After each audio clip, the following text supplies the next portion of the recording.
Летний день 19 августа выдался удушливым и жарким. Солнце нещадно палило иссушенную землю, а воздух, казалось, замер, не принося ни малейшей прохлады. Девушка шла по привычному маршруту мимо обочины дороги, когда ее взгляд случайно упал на придорожную траву. Там, среди пыльных стеблей, неподвижно лежало маленькое серое тело. Она остановилась. Картина, представшая перед ее глазами, была ужасающей. Существо было буквально облеплено мухами. Первая мысль, промелькнувшая в ее голове, была полна скорби. Котенок мертв.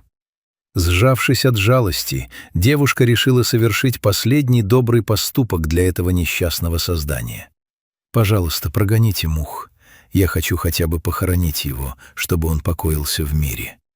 Она подошла ближе и тихо позвала его. И тут произошло чудо, от которого сердце девушки забилось чаще. Кот едва заметно слабо отреагировал на ее голос. Он был жив. Из последних угасающих сил он издал едва слышный призрачный крик о помощи.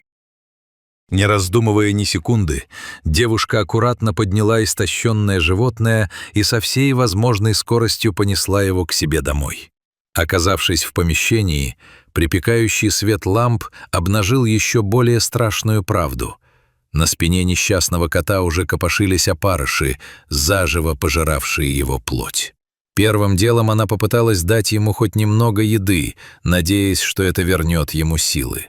Но бедняга был настолько истощен и измучен, что не мог сделать ни одного глотка.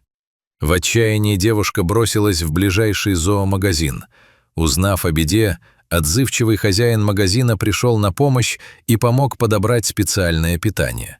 Благодаря общему упорству кот наконец-то смог проглотить первые капли пищи. Однако его израненное тело непрерывно содрогалось и дергалось от невыносимой пронзительной боли. Было очевидно, домашними средствами здесь не обойтись, счет шел на минуты. Девушка приняла твердое решение экстренно везти его в ветеринарную клинику. Дорога до больницы казалась бесконечной. Девушка молилась, стараясь сохранять надежду и присутствие духа, согревая кота своим теплом. В ветеринарной клинике врачи немедленно забрали пациента. Ситуация была критической. Паразиты уже успели глубоко зарыться под кожу. Ветеринары провели экстренную, болезненную, но жизненно необходимую дезинфекцию ран. Тщательный осмотр и рентген принесли новые тревожные новости. У кота обнаружили множественные переломы лапы. Это объясняло, почему его тело то и дело сводило судорогами. Кот был настолько слаб и истощен, что немедленное проведение хирургического вмешательства могло его убить. Наркоз стал бы смертным приговором. Главный врач настоял на том, что перед сложнейшей операцией животному необходимы несколько дней стабилизации и круглосуточного наблюдения в стационаре. Так началась его долгая госпитализация.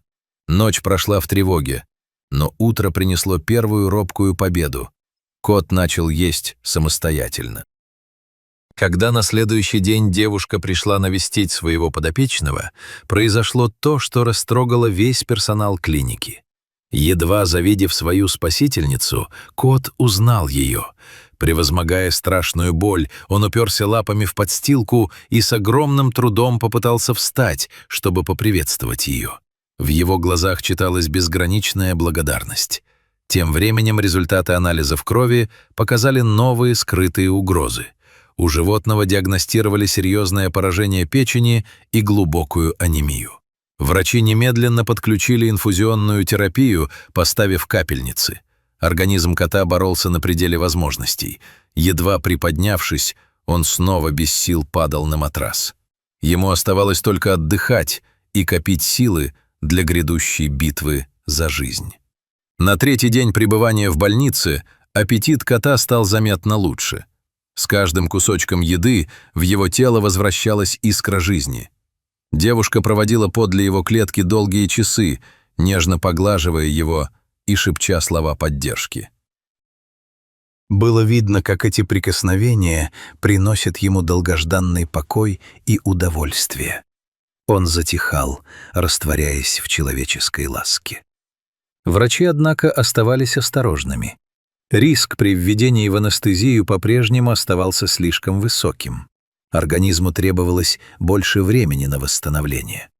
Измученный процедурами кот засыпал сразу же, как только у него заканчивались силы, но его лапки все еще периодически вздрагивали во сне от отголосков боли.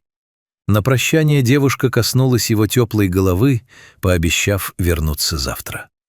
Наступил 4-й день. Консилиум врачей постановил: медлить больше нельзя, пора оперировать лапу. Операция была сложной и долгой. Когда все закончилось, девушка сидела у клетки, ожидая, пока малыш отойдет от тяжелого наркоза. Его лапы были сильно опухшими, а во взгляде полуоткрытых глаз читались дезориентация и страх. Он еще не до конца понимал, где находится и что с ним произошло. Но его воля к жизни была поразительной. Несмотря на слабость, он нашел в себе силы подняться и самостоятельно дойти до лотка. Именно в этот день девушка официально дала ему имя. В память о той судьбоносной дате, когда она нашла его едва живым на обочине, она назвала его 19-й. 19-й изо всех сил старался кушать, понимая, что еда — это его лекарство. Опасность все еще не отступила. Раны требовали тщательного ухода, чтобы не допустить развития инфекции.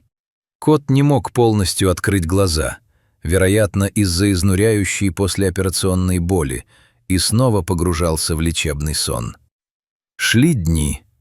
Постепенно 19-й начал уверенно подниматься на лапы во время кормления, что стало важнейшим прорывом на пути к его полному выздоровлению. Лапы все еще оставались сильно отекшими, и девушка с грустью и состраданием осматривала их. Но именно в один из этих моментов 19-й впервые тихо, но отчетливо замурлыкал в ответ на ее прикосновение. Это было самое прекрасное спасибо, которое она могла услышать. Помурлыков, он снова устало садился, бережно прижимая к себе больную конечность. Каждый следующий визит превращался в трогательный ритуал.